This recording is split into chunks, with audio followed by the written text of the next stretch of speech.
नमस्कार, SBT news में आपका स्वागत है। पेश है 6 जून गुरुवार दोपहर 3:15 बजे राजस्थान की 15 बड़ी खबरें। सबसे पहले एक नजर डालते हैं आज की हेडलाइंस पर। नई सरकार को लेकर नड्डा के घर बीजेपी नेताओं की बैठक, शाह राजनाथ पहुंचे। बदली पीएम मोदी के शपथ ग्रहण की तारीख। वसुंधरा राजे बोली, देश की जनता ने फैसला सुना दिया है। दिल्ली के सभी विधायकों को केजरीवाल के घर बुलाया। चंद्रबाबू नायडू 12 जून को सीएम पद की शपथ लेंगे। और अब खबरें विस्तार से सुनिए। भाजपा अध्यक्ष जेपी नड्डा के घर पर गुरुवार को अहम बैठक हो रही है। इसमें अमित शाह और राजनाथ सिंह समेत भाजपा के बड़े नेता पहुंचे हैं। बैठक में नई सरकार बनाने और शपथ ग्रहण की तैयारियों पर चर्चा हो रही है। दूसरी तरफ चुनाव आयोग आज शाम 4:30 बजे राष्ट्रपति द्रौपदी मुर्मू से मिलेंगे। मुख्य चुनाव आयुक्त राजीव कुमार राष्ट्रपति को नए सांसदों के नाम की सूची सौंपेंगे। वे आधिकारिक तौर पर राष्ट्रपति को बताएंगे कि सबसे बड़ी पार्टी या गठबंधन कौन है जिसके पास बहुमत है और कौन सरकार बनाने का दावा कर रहा है। इसके बाद राष्ट्रपति उस पार्टी या गठबंधन के नेता को सरकार बनाने के लिए आमंत्रित करेंगी। लोकसभा चुनाव 2024 के नतीजों के ऐलान के बाद नरेंद्र मोदी लगातार तीसरी बार देश के प्रधानमंत्री बनने जा रहे हैं। अब खबर है कि उनके शपथ ग्रहण समारोह की तारीख को एक दिन आगे बढ़ा दिया गया है।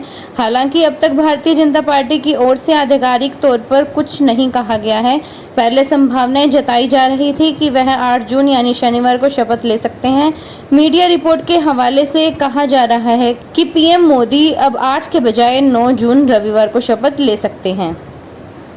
एनडीए की जीत पर पूर्व सीएम वसुंधरा राजे ने कहा है कि देश की जनता ने अपना फैसला सुना दिया है। तीसरी बार देश में नरेंद्र मोदी की सरकार बनने जा रही है। उन्होंने सोशल मीडिया प्लेटफॉर्म पर लिखा, यह प्रधानमंत्री की उन नीतियों और योजनाओं की जीत है जिन्होंने देश को विकास के शिखर पर पहुंचाया है। यह एक समृद्ध, विकसित और आत्मनिर्भर भारत की जीत है।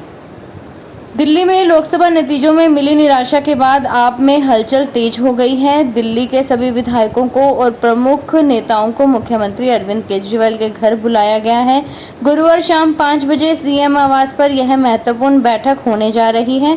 चुनाव परिणाम के बाद पार्टी ने यह बैठक बुलाई है। बैठक में विधायकों के अलावा पार्टी के सभी नेता मौजूद रहेंगे। हालांकि अभी यह साफ नहीं है कि बैठक किस मकसद से बुलाई गई है। तेलुगु देशम पार्टी अध्यक्ष एवं चंद्रबाबू नायडू 12 जून को आंध्र प्रदेश के मुख्यमंत्री पद की शपथ लेंगे। समारोह अमरावती में होगा। इसमें नरेंद्र मोदी और नए केंद्रीय कैबिनेट के मंत्री शामिल होंगे। सूत्रों के मुताबिक चंद्रबाबू नायडू शपथ ग्रहण के दिन अमरावती को राज्य की राजधानी बनाने का ऐलान कर सकते हैं।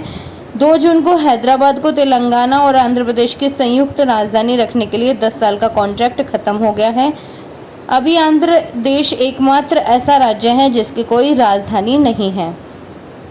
ऐतिहासिक चंद्रयान 3 प्रोजेक्ट पर काम करने वाले एक वैज्ञानिक ने इसरो यानी भारतीय अंतरिक्ष अनुसंधान संगठन की मौजूदा स्थिति पर बात की है। एक इंटरव्यू के दौरान उन्होंने 3 वजहों पर चर्चा की है जिसके चलते स्पेस एजेंसी अभी आत्मनिर्भर नहीं हो सकी है। चंद्रयान 3 ने बीते साल 23 अगस्त को चांद के दक्षिणी ध्रुव पर लैंड कर इतिहास रच दिया था।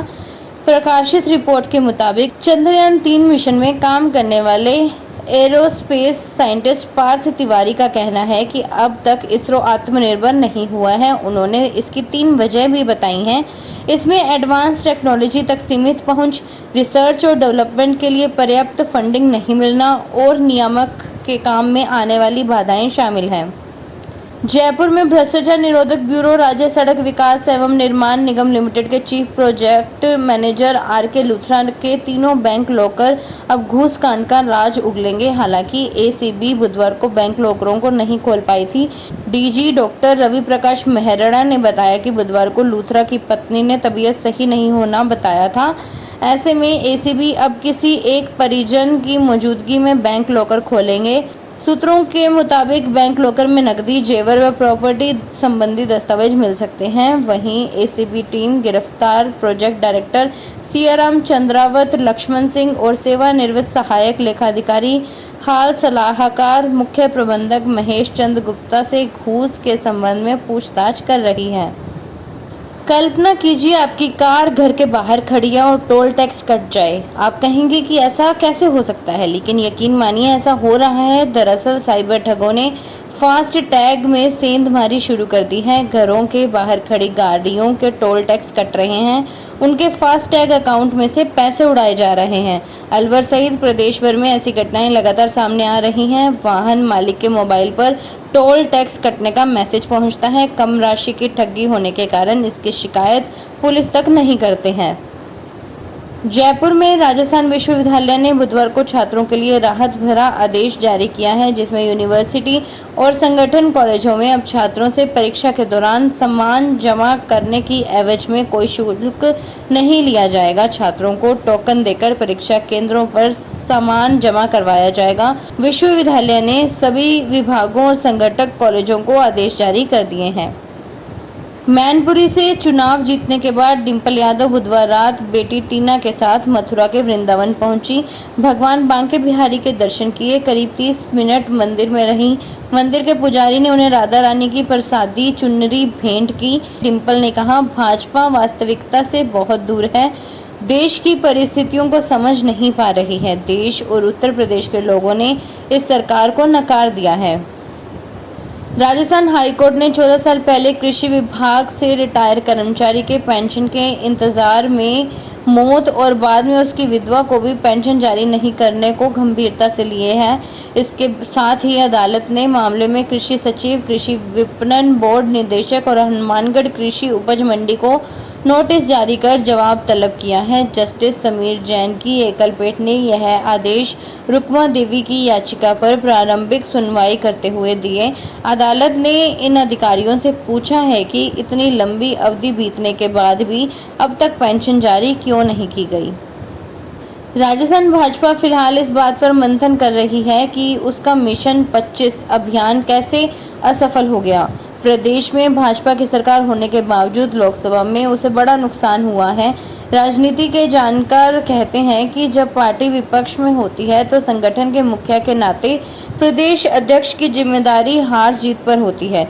वहीं जब पार्टी सत्ता में होती है तो हार जीत की जिम्मेदारी सरकार के मुखिया यानी मुख्यमंत्री की होती है। इस बार राजस्थान में भाजपा की सरकार थी और मुख्यमंत्री भजनलाल शर्मा प्रदेश के मुखिया थे।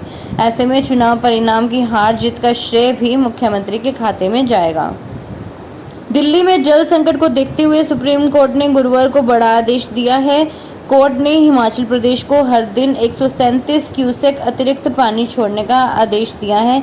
सर्वोच्च अदालत ने हरियाणा को इस पानी को दिल्ली तक पहुंचने देने का निर्देश दिया तो केजरीवाल सरकार को भी यह कहकर चिताया है कि पानी की बर्बादी रोकी जाए। राजस्थान में एक मामले ने कोर्ट के द्वारा न्याय मिलने के विश्वास को अधिक प्रबल कर दिया है। जैसलमेर जिले के युवक राम प्रताप सैनी पुलिस भर्ती में नियुक्ति से वंचित किए जाने को लेकर अपनी फरियाद लेकर राजस्थान हाईकोर्ट पहुंचा था, जिस पर कोर्ट ने राम प्रताप के पक्ष में फैसला सुनाते हुए उसे नियुक्ति दिए जाने के आदेश जारी किए हैं। हाईकोर्ट ने पुलिस कांस्टेबल भर्ती 2018 में कम ऊंचाई बताकर नियुक्ति से वंचित किए गए अभ्यर्थी को समस्त परिलाभ सहित नियुक्ति देने का आदेश दिया है।